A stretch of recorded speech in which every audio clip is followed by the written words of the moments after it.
السلام علیکم پیارے بچوں، امید ہے آپ سب خیریت سے ہوں گے۔ آج ہم سبق نمبر 18 دوستی ہو تو ایسی کی پڑھائی کریں گے آگے سے۔ پہلے ہم نے پڑھا تھا کہ ایک خوبصورت مرغا جو ہے وہ اپنے گھر کی تلاش میں نکلا ہوا تھا، کیونکہ اس کے پاس رہنے کے لیے گھر نہیں تھا۔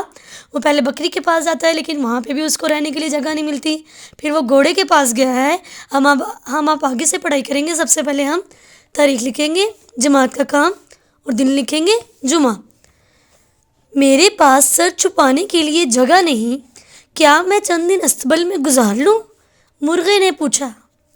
کیا یہ لفظ ہے چھپانے؟ کیا لفظ ہے چھپانے؟ میرا استبل تو میرے اپنے بچوں کے لیے کافی نہیں، تم کہاں رہو گے؟ گھوڑے نے جواب دیا۔ مرغا مایوس ہو گیا۔ کیا لفظ ہے یہ مایوس؟ اسے لگا کوئی اس کی مدد نہیں کرے گا۔ اچانک اسے اپنے دوست خرگوش کا خیال آیا۔ بھاگا بھاگا خرگوش کے پاس پہنچا۔ خرگوش اسے دیکھ کر خوش ہو گیا۔ پہلے دانہ دنکا دیا، پھر پوچھا، مرغے بھائی آج آپ پریشان کیوں دکھائی دے رہے ہیں؟ ٹھیک ہے بچوں، آج ہم لوگوں نے یہیں تک پڑھائی کریں گے۔ وہ اپنے دوست خرگوش کے پاس گیا۔ اب دیکھیں گے ہم لوگ وہ بھی اس کی مدد کرتا ہے یا نہیں۔ اب ایک بار پھر سے ہم لوگ اس کی پڑھائی کریں گے۔ میرے پاس سر چھپانے کے لیے جگہ نہیں، کیا میں چند دن استبل میں گزار لوں؟ مرغے نے پوچھا۔ میرا استبل تو میرے اپنے بچوں کے لیے کافی نہیں، تم کہاں رہو گے؟